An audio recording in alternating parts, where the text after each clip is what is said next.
Attorney General is the chief law enforcement officer of the state. Could you share any experiences that you have had prosecuting crime and your experience in criminal defense? And you have 2 minutes for this one. Thank you. Trent Christensen. I'm an America First candidate for Utah Attorney General. I'm a convention-only candidate. I'm a constitutional conservative. And I just say this at the start of every meeting I do. Part of what I want to do is go to Salt Lake and drain the Salt Lake swamp. Thank you.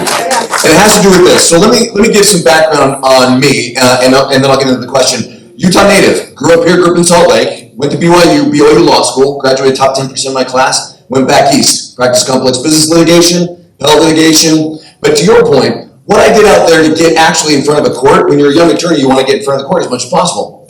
I would take pro bono cases. And I tell this story, the first time I ever got in front of a court was with a case where these two parents had the state come and take their children away at gunpoint, 9 and 11, and was claiming, well, based off an accusation of a former disgruntled employee, okay? This was an action, it was a criminal, it was an action from the state against these parents. When that happens to you, okay, you have three options. You either go get an attorney that's going to cost you about $20,000, okay, or you're going to do it yourself, good luck with that, or you're just going to take it. And when you say this, that the Attorney General is the state's chief law enforcement officer, everybody knows that, but it does not make that person the state's attorney, it makes them your attorney against the power of the state when the state comes for you. Who's protecting your individual rights? That's the state Attorney General. And that's what I want to be as Attorney General. I haven't cut the time yet. How am I doing? Fine. Okay, I'm good. Dude says I'm fine. So, when I came back to Utah, I took that legal experience and I became a CEO. And that's important in this race. Because a CEO does a lot of things. They meet payroll, thank you. They hire, they fire, okay? I quadrupled resources in my company over 4 years. Why is that important to this question? Because there's 300 attorneys, litigators in that office, good ones, okay? And they don't need a 301st and a 302nd and a 304th litigator. They need an attorney general, someone who understands leadership, someone who knows how to take a vision, implement that vision into the office. And that's what I bring, and that's what I want to be as your next Attorney General. Thank you.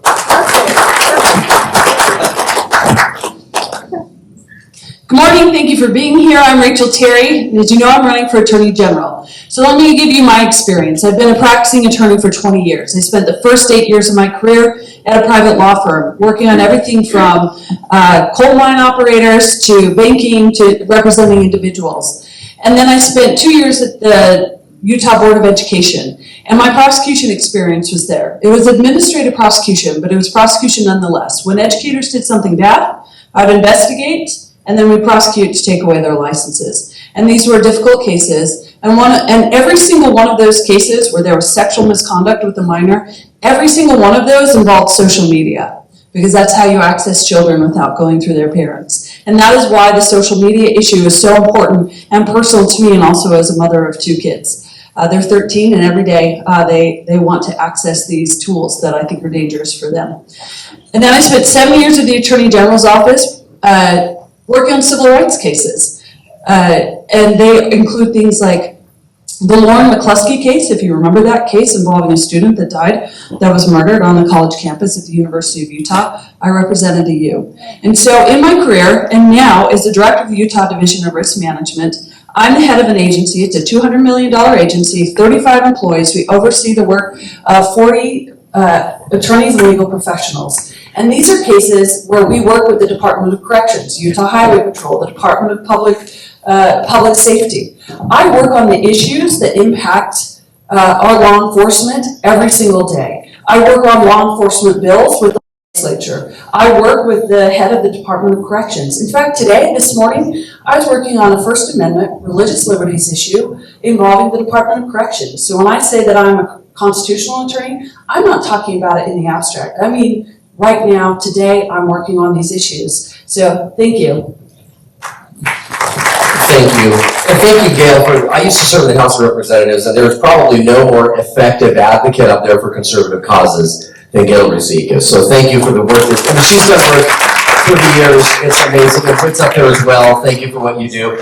I've been out of law school for now. I've been an attorney for 25 years. And so to summarize that, in the criminal realm, really quickly, let me just give you 3 examples of things that I've done. First of all, after I graduated from law school, I clerked for the United States Court of Appeals for the First Circuit, which is all the appeals from Pennsylvania, New Jersey, Delaware. We had a lot of criminal cases that came through, sentencing reform, was really tricky. We even had a case on 9/11. We were scheduled to hear an appeal of the bomber of the World Trade Center in 1992. Remember that it was bombed in 92? Well, that appeal was scheduled to be heard that morning, and so I had the judge all prepared for all of the criminal issues involved with that, and of course it didn't get heard that morning, as you can imagine. I later served in the House of Representatives. I spent a lot of time on the Law Enforcement and Judicial Committee, and on that committee we did a lot of things involving First Amendment work. I actually sponsored and wrote a bill dealing specifically with First Amendment freedom of speech issues, and I worked with the sheriffs and the Sheriff's Association to get that passed, really to protect our counties and the county jails from a lot of the exposure that they had, particularly after one of the inmates had died. And I later served as a Deputy Chief of Staff to Senator Mike Lee, and I left my position in the House of Representatives to work with Senator Lee because I felt so strongly about who he is. One of the things we worked on there, I spent a lot of time on criminal issues, policy issues involving sentencing reform. You may have heard of one of the cases where there was a guy that was sentenced to 58 years in prison for 3 different drug buys. And it showed the problems with the sentencing reform system. So we worked on that. So a lot of my experience has been not necessarily the litigation of this, but the policy, the vision, the direction. And ultimately that is what an Attorney General does. Thank you. Hi, again, I'm not Frank Mylar. I'm Debby Mylar, his wife. I will do my best to represent him, and I am not mad at you, Gail, at all. But anyway, Frank had his first felony fraud trial when he was less than 2 years out of law school. He prosecuted other matters while he was at the Attorney General's office for over 12 years. He handled criminal appeals and criminal board pardon writs. He actually obtained his concealed weapon permit when you had to show cause because prisoners didn't like his aggressive style. When he was legal counsel for the Department of Corrections as a special attorney general, he worked with the Department of Corrections and Adult Probation and Parole on numerous civil and criminal matters. He was the only attorney present from the Attorney General's office during the Taylor execution in 1996. So if there was any legal issue that needed to be addressed leading up to the execution, he was there to answer any of those questions. He has testified before the legislature on numerous correction and criminal bills over the years while he was the Director of Legal Affairs and General Counsel for the Utah Department of Corrections, and even after that time. Over the past 24 years, Frank has been representing and working with sheriffs throughout this state. He taught attorneys at the Utah Prosecutors Conference several times, and for the last several years, he has also taught at the Utah Sheriff's Association Conference. Frank has substantial criminal justice experience that spans over 36 years of practicing law that will serve him and the state of Utah well when he becomes your next Attorney General.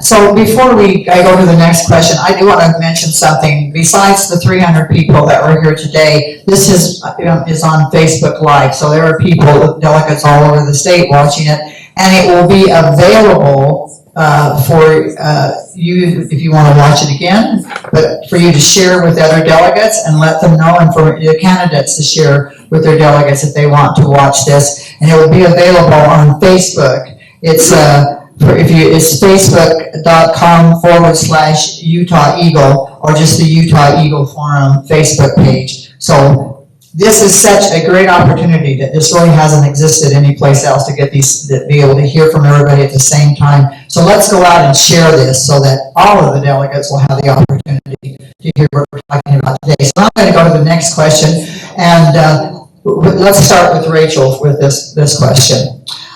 Please describe things that you have done to defend the pro-life issue and to protect unborn babies. So as an initial matter, I want everyone to know I'm pro-life, I'm pro-Second Amendment, I'm pro-families. And the pro-choice that I support is that women get to choose to take care of their bodies, but they don't get to choose to terminate the lives of somebody else's body. And so thank you. This matters to me. When I came to this issue, especially when I was pregnant with my twins.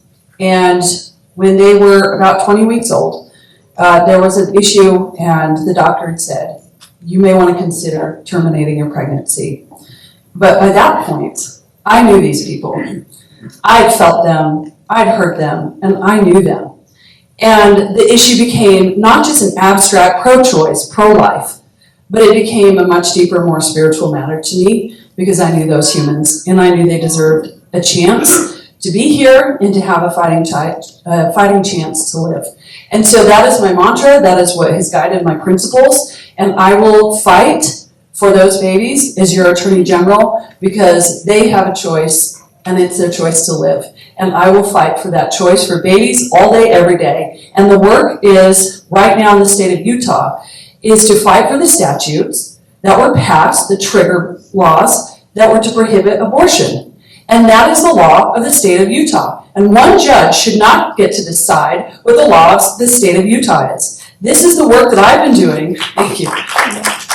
This is the work that I've been doing my entire career, is the rule of law, and the rule of law is what you decided it should be by electing your representatives, and I will fight to uphold that as your Attorney General.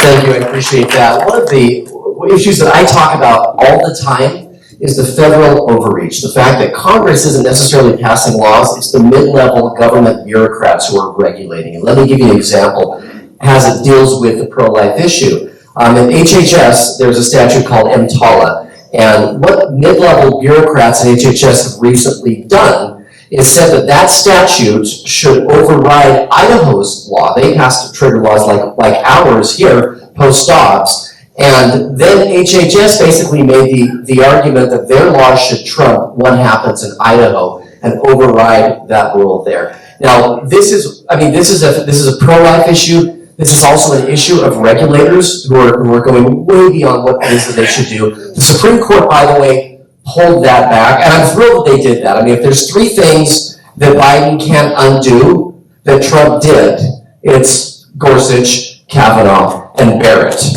And so, I mean, honestly, and this is one of the reasons that I think the Dobbs case was so critical, is because it set the issue back to really where it should have been all along, as to letting the states figure these things out. Now, I am completely and totally pro-life, and I don't have time, it looks like, to get into some of the really kind of personal, emotional issues that my wife and I went through a number of years ago. But we're pro-life as a family, we're pro-life in terms of politics, and I believe that the Utah law is a good law, and I will defend it. If you remember, we did have an Attorney General about 25 years ago, and she refused to defend Utah's law on this issue, and that's not what an Attorney General should do.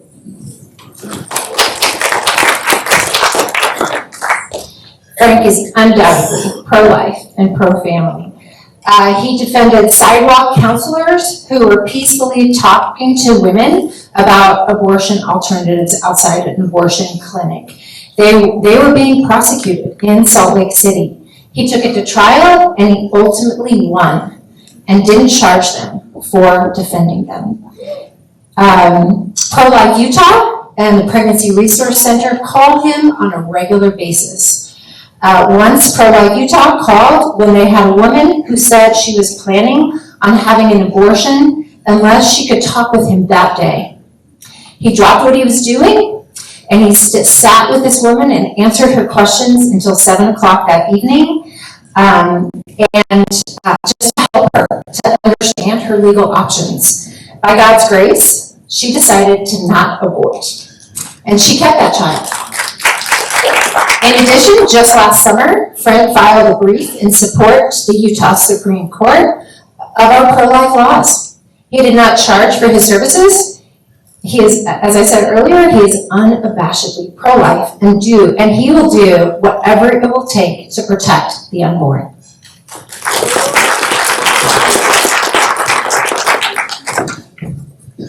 I think I want Debbie to answer my questions. You're doing an excellent job.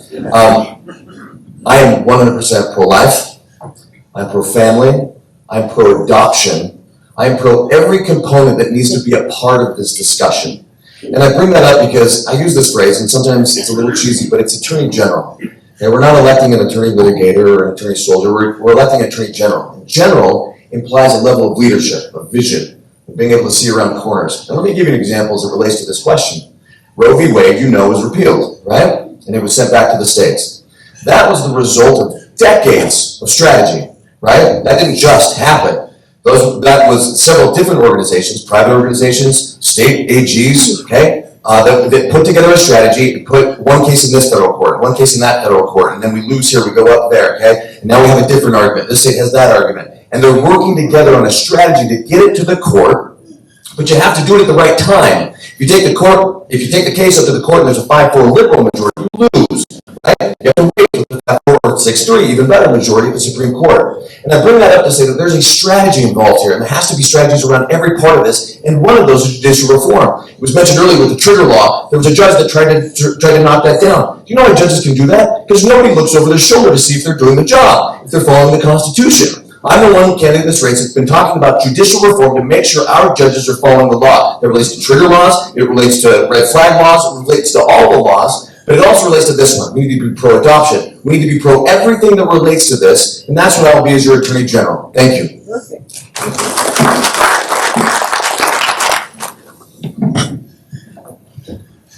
So the next question that we have is, please, well, I'm going to skip that one. Okay, so every candidate in this race has a varying type of experience in the law. Talk about your legal experience and why it specifically qualifies you to be our next Attorney General. Thank you, I appreciate that question. So my legal background is I practice law with two of the largest firms in the country.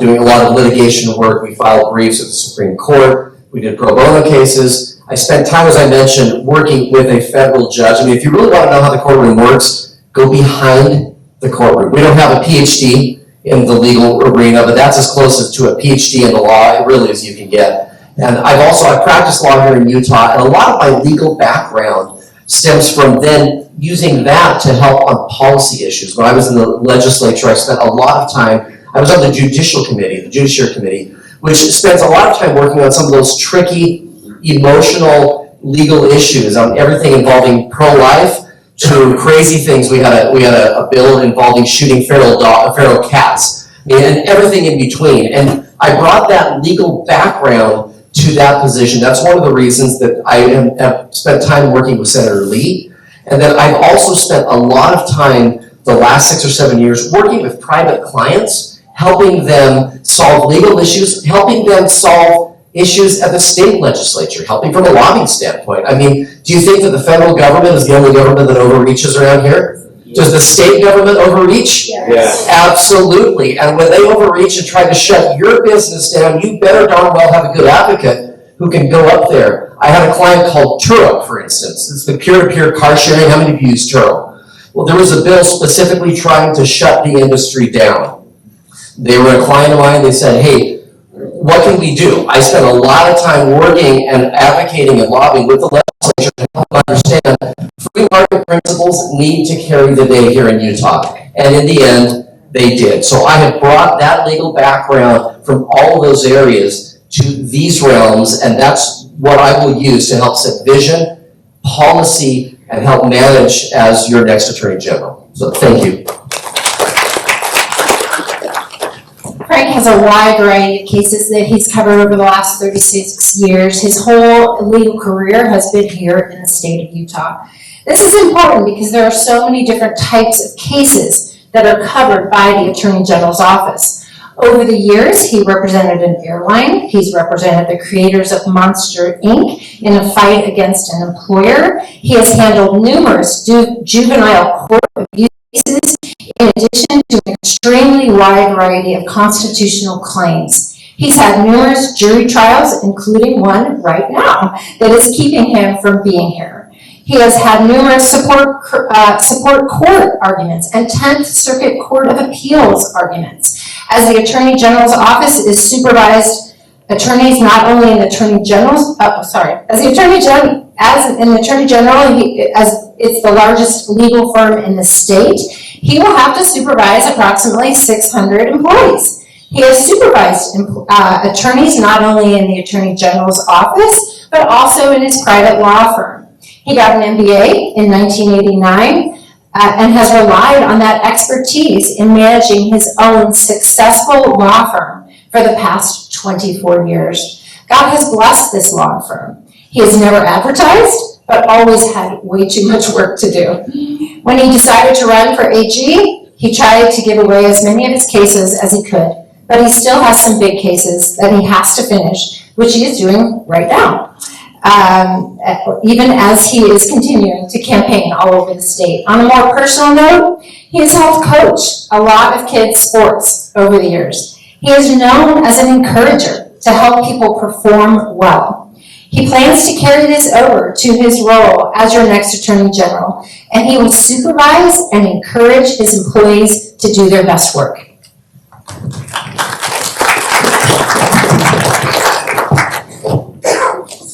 So again, practice complex business litigation, appellate litigation, pro bono litigation, protecting parental rights. But let me tell you something.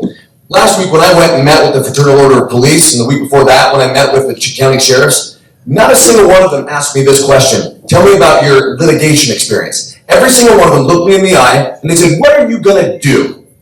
Because I can tell you all about the cases that I've had, in this case, in that case, and that's great. And I'll tell you what, and I mean this from the bottom of my heart, the first 3 hires I'm gonna make are the people sitting at this table, because they have incredible litigation experience and incredible background. But what's the vision, okay? How is the world gonna be a different place because any one of the 4 of us are your Attorney General? So I sat with the Fraternal Order of Police and I said, this is what I'm going to do. This is my strategy. I told them what I want to do with election integrity to make sure that your votes count and nobody else's votes count. I told them what I want to do to support law enforcement, which essentially means unleash them and allow them to do their job and prosecute the crimes that they're trying to enforce. And I said, this is what we're going to do to support and secure our border. That's what I'm going to do, and I'm going to use that entire army of 300 litigators to do it.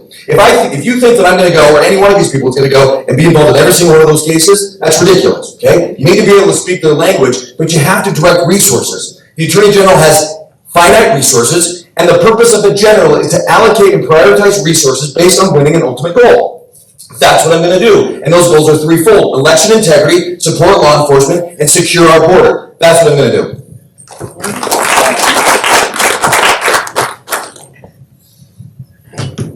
I think of this process with you as the delegates as a job interview. And I wish we could all sit around a table like I did with the delegates from Woodland Hills, and you could interview me. Because here's what I would share with you. I am a Utah lawyer who has been practicing Utah law in Utah courts for Utah clients for 20 years. And that matters, because guess what the Attorney General's office does? It represents Utah clients in Utah courts with Utah lawyers under Utah law. This week I sent delegates a list of my cases just from the federal court so you could actually see my record, because I think you should look at my record. Not the rhetoric, look at the record. And my record will show you that I'm the most qualified, and it's because I have all the experience necessary to be an excellent Attorney General. I have the legal experience. I've been in court applying Utah law. That will not be new to me. And I've worked on some of the most difficult, heavy, hard cases that this state has ever seen. We're talking about people dying. We're talking about the constitutional rights being violated. This is the kind of work the Attorney General's office does. And the people who do that work in the office know me, trust me, and have endorsed me, including Brian Tarbett. He was a former Adjutant General of the Utah National Guard. He is now the civil chief deputy for the Attorney General's office. He is over the 300 attorneys and legal professionals who advise the state and work on the civil litigation. He endorsed me because he has seen what I can do, and he knows what the job takes. I've also been endorsed by Ken Paxton, Texas Attorney General, because he knows that I will fight for states' rights. But it's not just enough to know the law. You also have to have leadership experience, which I have. I'm currently the head of an agency with a $200 million budget, 35 employees, and I work with the Attorney General's office every day. This morning, as I shared with you, working on a constitutional right issue. And I think the best situated Attorney General is someone who has passion for this work. I love it. What I do right now is very similar to what an Attorney General will do. I work on legislation. I work on policy. I work with the lawyers. I oversee lawyers. They know me, they trust me, and they know that I care about making sure your rights are protected. Thank you. Next question. Please provide an example of what you would do to push back against federal overreach in your administration if you were Attorney General. So Frank is already involved in fighting federal encroachment on lands in eastern Utah. He filed a brief with the Supreme Court last week to fight federal overreach and control of our lands. He believes, however, that federal overreach is not just a land issue. Another example is that he would fight to kick out the Department of Justice from trying to manage and control the Davis County School District in sexual assault and confusion issues. This is an issue that is going on right now in Davis County. He also believes there are a myriad of ways other than lawsuits to fight the feds, including encouraging the legislature to pass bills as a pushback against the feds. Frank has been passionate about protecting ranchers for decades. He helped ranchers in southern Utah over 20 years ago to protect their right to graze on federal lands. He will continue to do whatever he can as your next Attorney General to push back against federal overreach in Utah.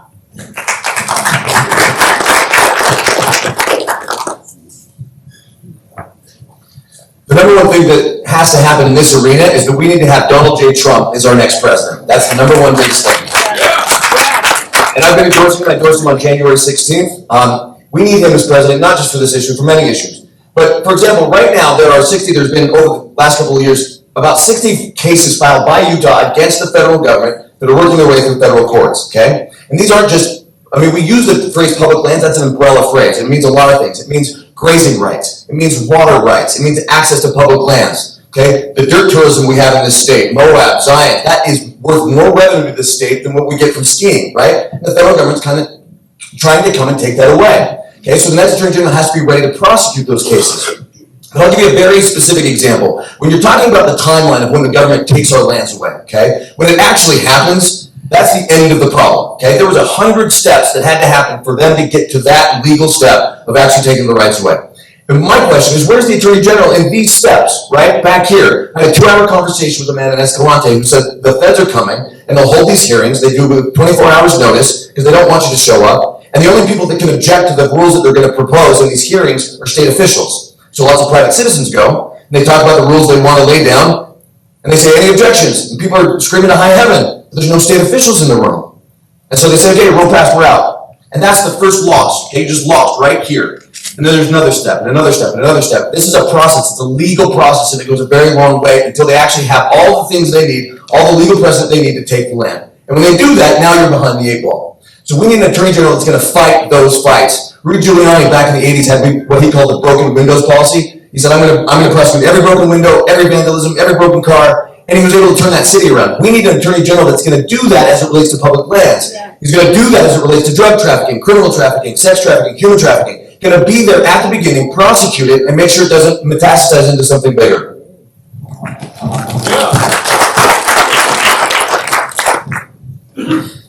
You'll hear every candidate in every race this year talk about federal overreach. And it's because we've hit a critical point where if we don't turn it around now, all these things are going to be lost. And I agree with Trent that the first thing we need to do is elect Donald Trump as the President of the United States. That's the first step, and it's critical. When I talk about federal overreach, I want to be very specific with you. Because again, I want to talk about specifics, I want to talk about the record, not just the rhetoric. There are 3 areas which are particularly critical. It's in public lands, it's in energy, it's in education. And these are things that I've been working on. I deeply care about what's happening in public lands because it is about the grazing rights, but it's also more than that. If we lose our grazing rights in Garfield, in Kane, in San Juan, those ranchers, they disappear. Ranchers disappear. The businesses that support them disappear. The communities that support all of those employees disappear. And then what do we have? We lose the culture, the heritage, the economy, and what else? We lose a food source. Utah has all the things we need to be completely self-sufficient. We have all the energy, all the agriculture, all the education that we need. When I talk about education, I have worked extensively with schools and universities on federal issues, specifically Title IX. The Biden administration changed Title IX without any act of Congress or anything else to change it. The statute itself says you cannot discriminate in education on the basis of sex. You change the definition of sex to include gender identity. And so now it's not what it was. And then in energy, there are layers upon layers upon layers of rules that have made us less energy independent, that have, including, they want to say a dry creek bed is a water of the United States. Like, that's just ridiculous. And then cases that I'm actually working on, the Department of Justice is coming in and trying to tell our Department of Corrections how to handle transgender issues. This is a complaint that came from a person who's in prison for sexually assaulting women. And this is the kind of federal overreach we need to stop. Thank you. Thank you. So in the midst of all this gloom and doom, can I tell you something that actually excites me, something that makes me really happy? So about, almost 30 years ago when I was in law school, I learned about a concept in the legal system called Chevron deference. What that is a concept where courts basically look at agencies and effectively let them do whatever they want to do. They basically say to an agency after it's taken a regulation and just gone to town and done things Congress never anticipated that they would do. And they say to the agency, do you think you ought to have done that? Do you have a good reason for that? And the agency always says what? Yeah. Of course we do. We've got a really good reason. And then the courts respond by saying, oh, well, you're the experts. I guess we'll let you do that. Well, this concept has driven me nuts for 30 years. And there's a case in the Supreme Court right now, and if you want to Google it, Loper Bride is the case. It was heard in oral argument just a couple months ago, and I was recently talking with Senator Lee, and he and I are so excited about this we can hardly stand it. If this case gets overturned, Chevron deference changes, and what it does is all of these topics about federal overreach, the courts then will be on our side, not the regulator's side. You see, Congress is not really passing substantive legislation. You've seen that. They don't have to pass a Green New Deal. They don't have the votes. They're not going to. But the Biden administration has what? They have the EPA that is doing it for them, which is why just 3 weeks ago you saw the EPA say to all the auto manufacturers in the country, by 2032 you need to convert your fleets, 2/3 of them, to hybrid and electric. This is a major policy shift. And who did it? Mid-level government bureaucrats who are unaccountable and going outside, I would argue, the realm of responsibility and authority they have under regulation. If Chevron is overturned, which I am hoping it is, there will be hundreds of lawsuits that we will file. They will not just be on lands, they will be on energy, they will be on education, they will be on every one of these issues. I worked on these issues for years when I was in Senator Lee's office. And we would always lose in these cases because of Chevron deference. If this changes, my friend, this is the single biggest case of the year that you probably haven't heard of yet. And so we will find out probably the first or second week of June. So stay tuned. But if that goes the way that a conservative jurist like me hopes it goes, we will have a lot of work to do in the Attorney General's office.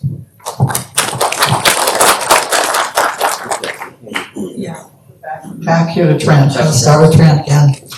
Okay, next question is, tell us about a specific legal case you worked on that you think will benefit the state. Let me tell you what I'm going to work on. When I met with the Fraternal Order of Police, I said to them, here's my strategy for securing our border. And they said, okay, which border are you talking about? I said, our border, Utah's border. We have a border, and it's our job to secure it. They kind of sat back in their chairs like, okay, let's hear this guy out and see what he has to say. They said, here's my strategies. We're going to do this, this, and this. I need you now to tell me if I'm crazy on any of these things. And they kind of laughed. They said, hey, that's the first time a politician's ever said that to us. Please tell me if you're crazy. Because they all think they have all the answers, right? But then they said, B, this one's pretty good, that one's pretty good, but tell me about this one. And we got into that. We started to strategize. This is how we're going to do these things. And I said, here's, from a legal standpoint, what I want to have happen. And we were talking about fentanyl and regulating it. And I give the example of, look, in American Fork, what was it, just last week? There was an illegal immigrant that was detained with 30 pounds of fentanyl on it, and a big wad of cash, right? I said, we need to go after that. I said, Trent, hold on. We can't get the Attorney General's office or anybody to prosecute when we pull over someone with 2 or 3 pills, okay? That's what we need to be going after. That's the root problem. And I said, now that's interesting what you said. You said that's the root of the problem. That's what an Attorney General needs to do, is get together with them and strategize and hear what's the root. Because sheriffs aren't going to tell their deputies, go put your lives on the line and enforce this law. When you see 2 or 3 pills, you have to let them go. You know those pills are going to kill somebody, but you have to let them go. We need to have an Attorney General that's going to fight with the police and work with them to come up with these strategies and fight.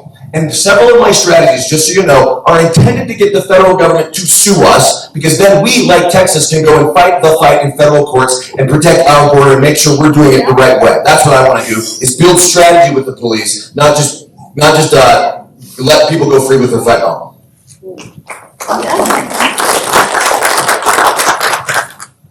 As I mentioned, I've been an attorney for 20 years and spent most of that time litigating Utah cases for Utah clients in Utah courts.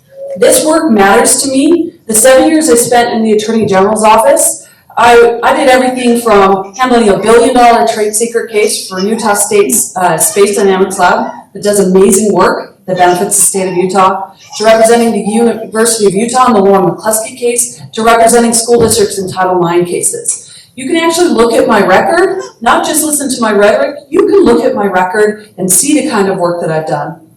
In addition to doing that work, I have represented clients pro bono. I'm representing a woman right now, an elderly woman who's been completely exploited by a solar company, fighting that case. I started a program to provide free trusts and estates and wills for law enforcement officers. I have an actual record of doing this work. I want to share with you one case, though, that has particular meaning to me. It was a difficult case where a woman had been sexually assaulted on a college campus. As we worked on the case, we ultimately concluded there were a lot of issues with proceeding with litigation. And it was in the best interest of the client and in the best interest of the plaintiffs to reach a solution.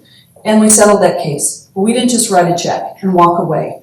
The university, I worked with the university very closely to actually change policies to make that campus safer. And I'm proud of the fact that I've stood up to make this state better every day as I represented you and represented my clients in court. Thank you. Thank you. When I was first elected to the House of Representatives, one of my good friends who was elected at the same time as me was named Ken Ivory. And Ken and I spoke for weeks on end about the issue of federal overreach, specifically dealing with lands. And rather than talking about one specific case, let me talk about what we did that authorized multiple lawsuits. I mean, this is a policy issue of overreach and conceivably every area, but one of the things that we did as a legislature is we authorized, we funded, and then we facilitated lawsuits that are still going on. And then there's a big one dealing with the federal disposition of lands. And hopefully you've been following that. This is going to be, this is an Attorney General case that is going to be one of the biggest sort of addressing this issue. And one of the reasons it's being filed now is we have what I believe is a window of time, a brief window of time. We have what I think is probably the most conservative Supreme Court of our lifetime. Now, maybe not, hopefully I'm wrong, but I'm probably right. And on that note, this is the time when we need to file these suits. This is what the Attorney General does. When I worked with Mike Lee, then we took that to the next level. I actually hired someone specifically on our staff whose job it was to work on this issue and no other issues. And he and I spent a lot of time working with county commissioners, preparing for getting information to help with all the lawsuits. And right now the state has over 60 lawsuits dealing with federal lands and dealing with how we can take them back, how we can push back on the Antiquities Act, which really needs to be repealed. If you were here for the last debate with the Senate candidates, we need to get rid of the Antiquities Act, and it looks like my time is up. During COVID, Frank sued the ACLU when they were trying to take control of the county jails. The ACLU wanted to have some of the prisoners released, claiming that criminals would be safer if they were released. He represented all the county jails in the suit except for Salt Lake County, and won at the Utah Supreme Court by proving that they were actually safer in the prisons than outside, where they would be exposed to more possibilities of contracting COVID.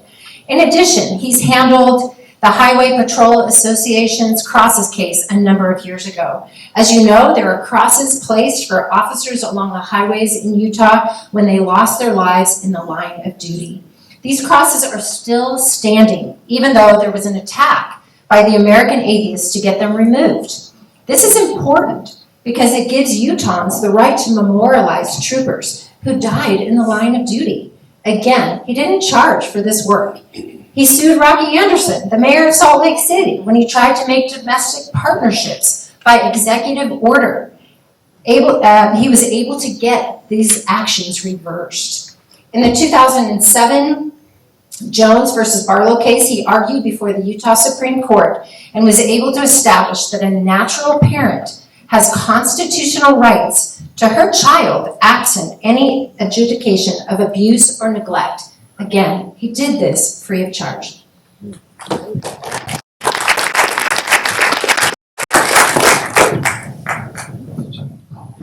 So the next question is that, what is the most important legal issue facing the state?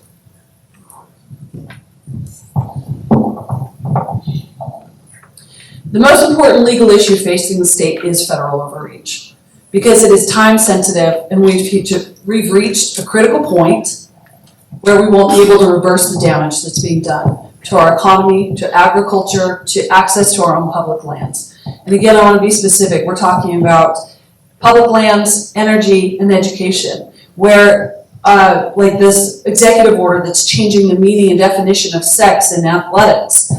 This will fundamentally change competition for girls and women in education and in athletics. I have a daughter who's 13, and she has a twin brother who's 13, and when they were 8 years old, she could beat him up all day, every day, and she did.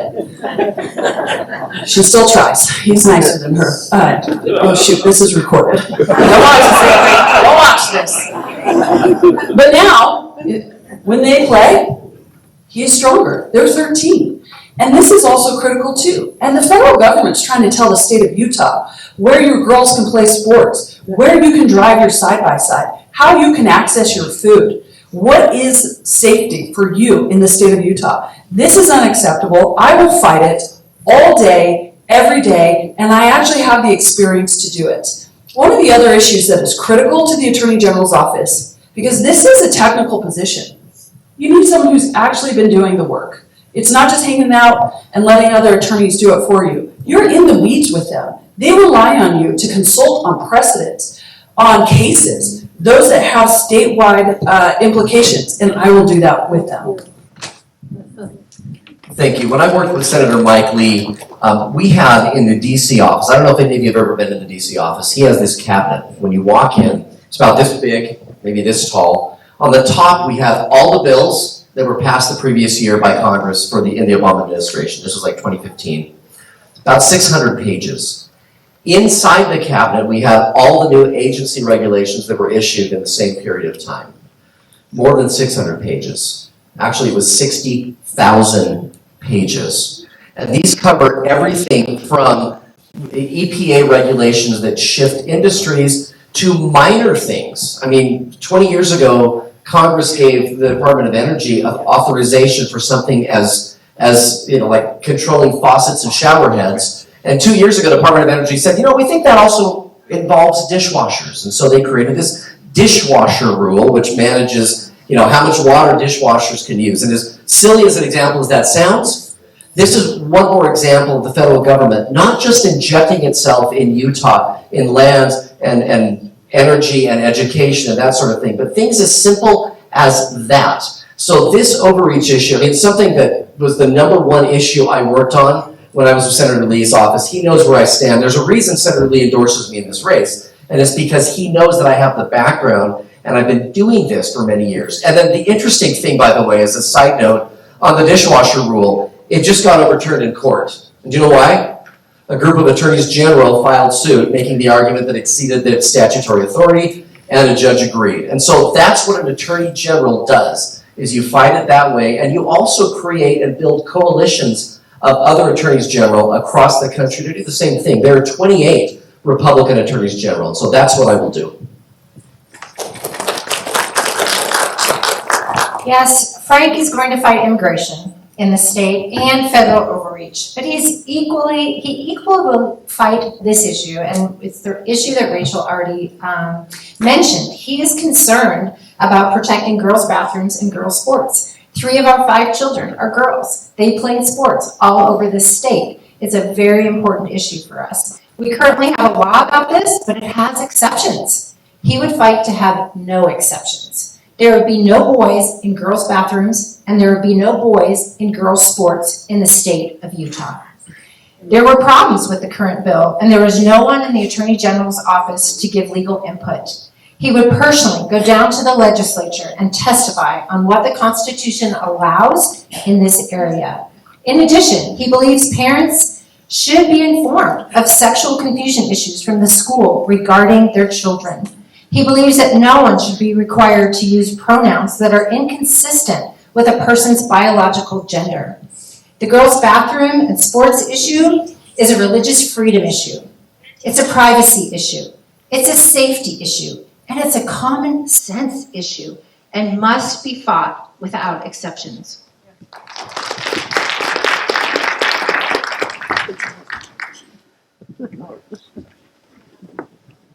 The number one issue facing our federal government and our state government is election integrity, period. If we don't have election integrity, if our leaders are selecting leaders instead of you electing them, then every other issue is academic. If Spencer Cox and Deidre Henderson can pick the people that are making your laws, then we will have a sanctuary state. We will have boys and girls sports. We will have all of those things without the election integrity.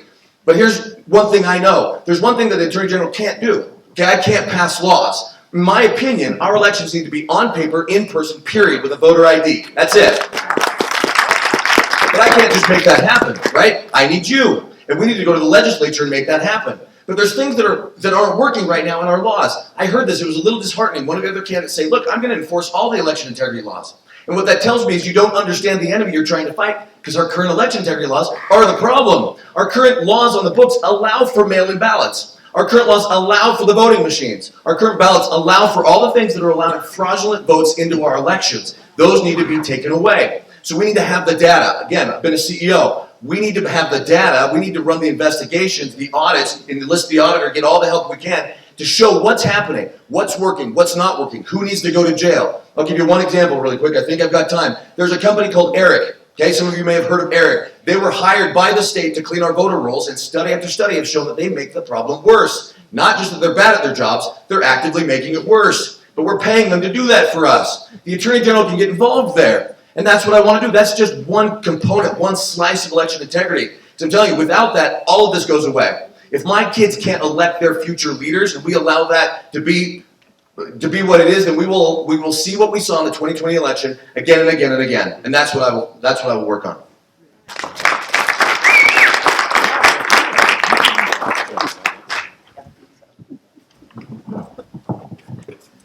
You're waiting for the... New question, right? Yes, Okay. I was beginning to doubt myself about the next question because, Trent, you just answered it. Wait a minute. Election integrity, is that Yeah, my chance? Next question? Did I ask the wrong question?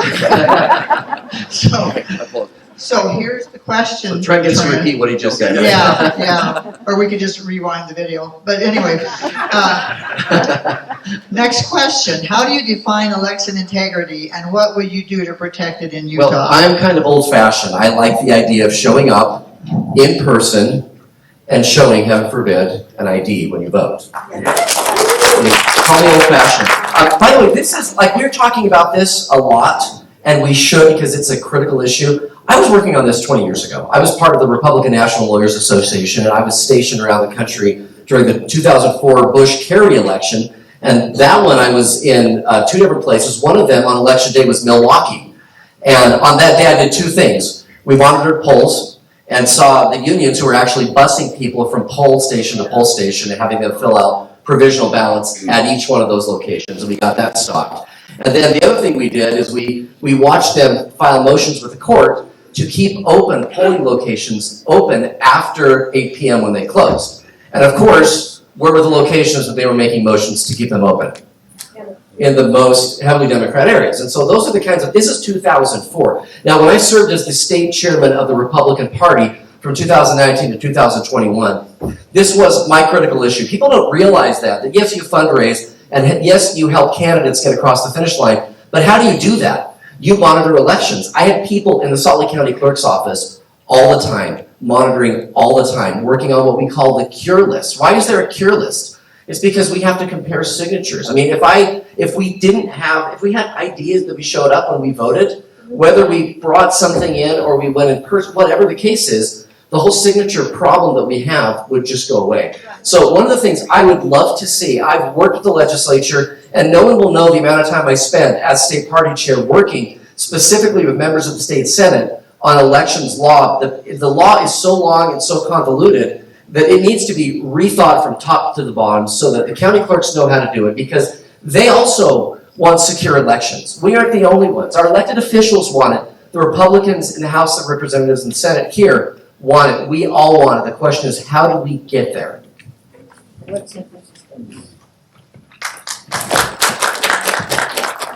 Well, let's define it first. What is election integrity? Election integrity means that when you cast your vote, you're confident that it goes for the person you voted for. And no one is going to change it. And you can do a recount immediately, right? Later, an election can be audited. It also means that private companies will not be given this information by the state of Utah. One thing that Frank did was he asked for paper ballots at the state convention.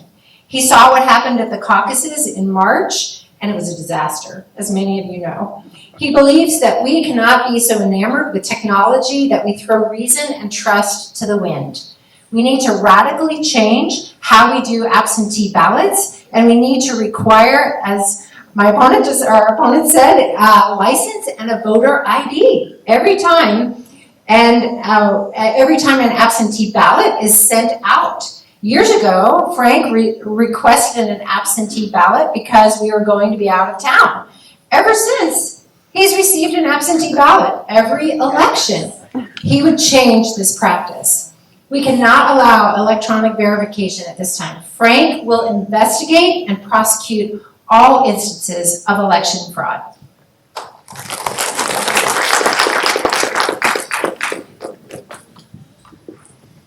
You might be surprised to know I have more to say about this. I would actually define it a little bit broader than that, okay? To me, election integrity, or the lack thereof, is any time that the government comes to take your voice away, in any form, okay? That's not election integrity, and I'll give you an example. It's actually the reason I got in this race, and it was last October, okay? There was an article in KSL that said that there was a Utah County legislator that proposed an idea that was backed by the governor, that they wanted to take the Attorney General's position and make it an appointment under the governor, okay? Now, why would you do that?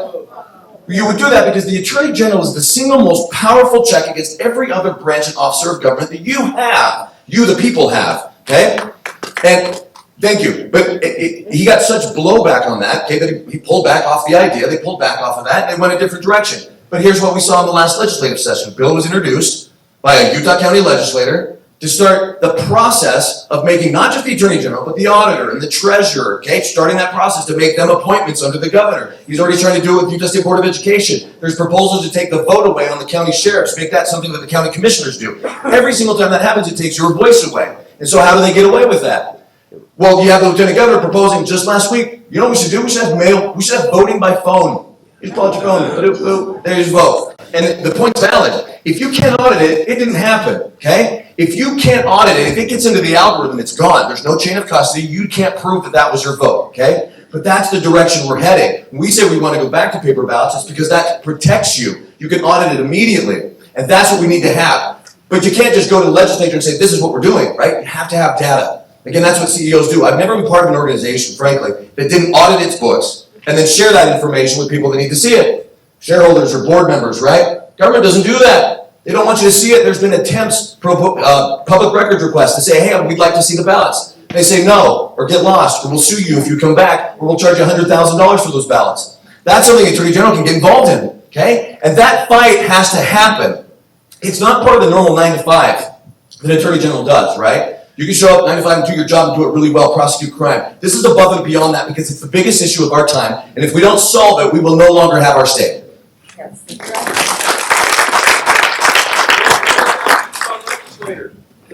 Talk to me after.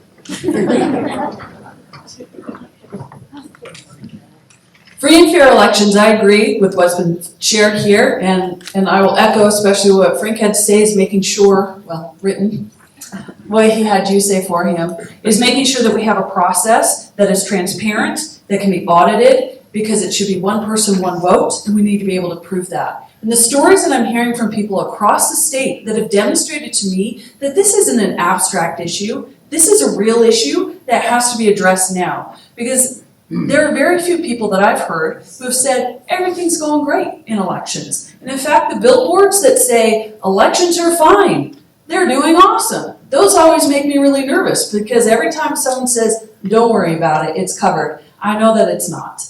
And so that is something that I want to address. But I also want to address something else. As a convention-only candidate, I did not gather signatures. I now appreciate how messed up our system is with the caucus and convention. Here are all of you listening to my words. I love seeing your notebooks, checking off boxes. You're really engaging with me in a deeply, deeply personal way that it does not happen in a primary. In the primary, it's whoever has the coolest commercials. And I hope that I have those in a primary. I will do my very best. But you're the ones who are engaging with me. You're the ones who are asking the hard questions. You're the ones who are showing up and looking at me in the eye to decide if I'm the kind of person you want to represent you. And that is the kind of system that we need to have, because that is a free and fair election. Because I know that you've done your homework, you've vetted the candidates, and you've reached a reasonable and honest conclusion. And then to be able to go and vote and represent those conclusions matters. Not to have them superseded through signatures that for me to gather signatures would have cost me about $300,000. What that tells me is that we've got a money game and we have to eliminate that as much as we can from this process. Thank you.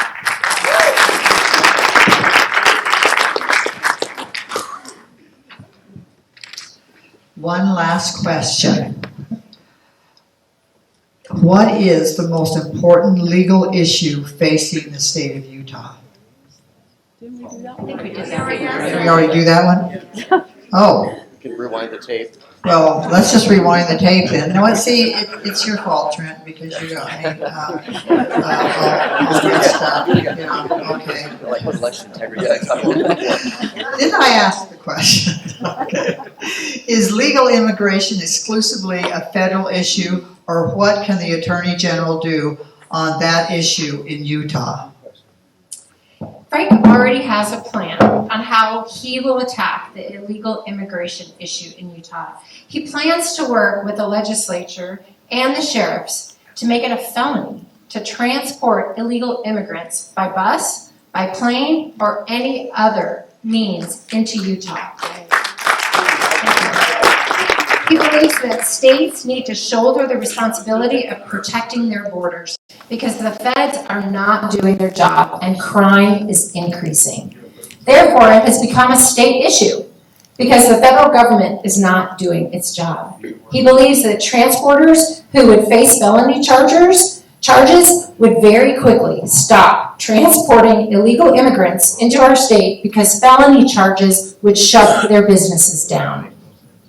He has had lots of experience interacting with the legislature, and because of his experience in criminal law, he would be able to lead this legal battle well for the state of Utah.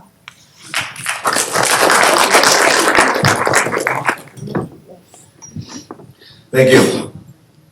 It is absolutely a state issue. It's affecting our people in our communities, and we have everything in place right now, the laws and the resources to go and attack this problem and make sure that they know that Utah is close to business to them. And here's how I know that. I say often that the sheriffs, the Fraternal Order of Police, they are the tip of the spear, okay? The AG's office is the spear, and those have to work together. But here's what they don't trust, the law enforcement, okay? If you look at any of the flyers I have, my number one issue is election integrity. My second is support law enforcement. Because without that one, you don't get the third one, which is secure our border.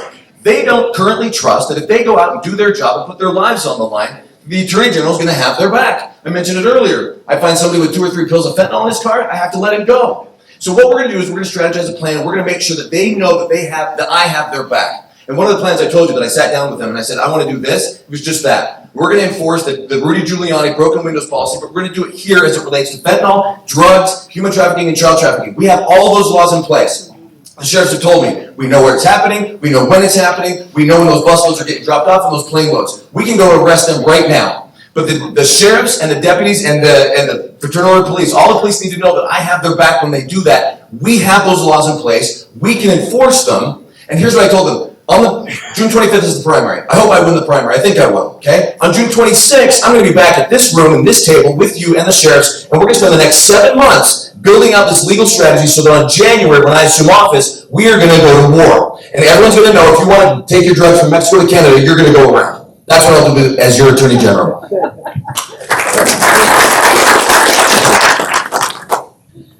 Today I said that public lands, federal overreach is the #1 issue. I would say a very, very, very close second is immigration. And that's the exact opposite of federal overreach. That's federal underreach, right? It's like they're like, don't look over here, notice what we're doing over here. And this is a huge problem. But to suggest that we have everything we need to address it in state law would suggest that our sheriffs and our other local law enforcement just aren't getting the job done. And they are. Your Utah County Sheriff, Mike Smith, had addressed it specifically. Anytime anybody, no matter their immigration status, is breaking the law, he's going to arrest them, he's going to detain them, and they will be prosecuted. What he needs, and what the sheriffs across the state need, is more authority to address this, because actually detaining someone solely on the basis of immigration status is not a state law issue, and they would be violating the law. The sheriffs would be violating the law if they did that. But if there is a state violation, they can do something about this. Attorney General Ken Paxton, who is endorsing this race, is working on this very issue because the federal government has been suing Texas to keep them from protecting the border for you and I. Instead, the federal government should have written him a check with a big, thank you, buddy, we sure appreciate you. There was no such thank you note written to the state of Texas. I will work with him to make sure that we have more tools in the state of Utah to address this issue. And that's what Texas is leading out on. I will lead out with him, and I will lead out here in the state of Utah to make sure that we can stop this flow. This is a humanitarian issue. I've been endorsed by the Cache, Davis, Weber, Millard, and Carbon County sheriffs. And what they have said is this is critical to them, and I will support them. Thank you. Thank you. There's been a lot of talk on this issue about whether we are a sanctuary state. Have you heard discussion about that? Let's be honest. We are a sanctuary country, and that's the problem. So there's been discussion about now whether this is a federal issue or a state issue. I mean, I'm a big believer in that the federal government has specific limited enumerated powers under Article 1, Section 8. And the problem is, as we've talked about, they're overreaching into every conceivable area of our life, doing things they have no business doing. But the one thing they really need to do that is unquestionably what they should be doing is protecting the borders, and they're not doing it. Now, we know that Congress could solve this problem tomorrow. When I was chief counsel for a member of the U.S. Senate, about 15 years ago, I spent a lot of time negotiating language on the Immigration and Nationality Act and negotiating what we could do, and specifically on things like H-1B visas. And it became really clear to me that Congress could solve the problem, but they won't. And that's the problem. And that's why, I mean, from a border standpoint, I'll tell you who could solve a lot of this. A president who actually enforced the law. Right? Now, we haven't had that for the last few years. It's not a difficult problem to solve. This is something, I mean, we've solved much more difficult problems as a society. But the truth is, even though we're not a border state per se, we're a border state. Because what's happening on the border is implicating and hurting us here in the state of Utah. So as Attorney General, I will stand up on this issue. I will make sure that we do have tools, because there are things that we can do. I support fully what's happening with the governor of Texas, where he's basically saying, if you're not going to do your job under Article 1, Section 8, I'm going to do my job under Article 4 of the Constitution. And the Biden administration doesn't like that. And my attitude is, too bad. If you're not going to do your job, there are tools in the Constitution that allow us to do it for you. That's what an Attorney General does.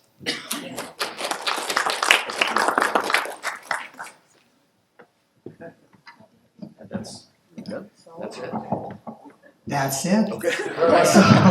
But I want before we end, I want to tell all of you, and I especially want to tell the 4 of you sitting up here, that we are gonna, this whole thing has been taped, video. We will send this to all 4,000, over 4,000 state delegates with a link that they can just click on, and every state delegate will have the opportunity to hear what's happened today, because this is so important. What we have done today is given all of you the opportunity to see all four of these good people sitting here together, answering the same questions, and then you know, as Rachel pointed out, as delegates, you know when you cast that vote, and that is so important. It's not flashy commercials or anything like that. You have heard what they have to say, and we want to do that. Eagle Forum is about education. That's what we exist to do, whether we're doing an event like this or with the legislature, one-on-one educating legislators. But that's what we're all about,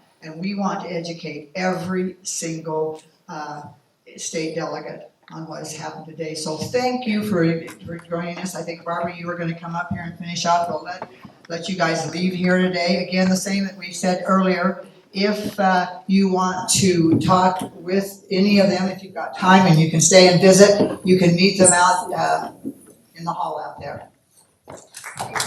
So, it's been a great day. Wonderful information from our Senate candidates and our AG candidates. So it gives us some good knowledge and information to make votes.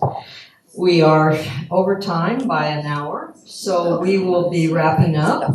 We do have some quotes that we've always started Liberty Forum with that I want to share that are appropriate today. One is from the Bible, Isaiah 40:31, that says, "They that wait upon the Lord shall renew their strength. They shall mount up with wings as eagles. They shall run and not be weary, and they shall walk and not faint." And then an American patriot, Thomas Paine, said, "Those who expect to reap the blessings of freedom must, like men, undergo the fatigue of supporting it." Fatigue, boy. And German poet and lawyer Johann Goethe said, "Truth must be repeated again and again, because error is constantly being preached round about." All profound counsel. We will now remind you that our next Liberty Forum will be May 8th at the Provo Library, 10 to 12. And we'll have a closing prayer by Justina Cook. Thank you for being here today. It's been a wonderful meeting.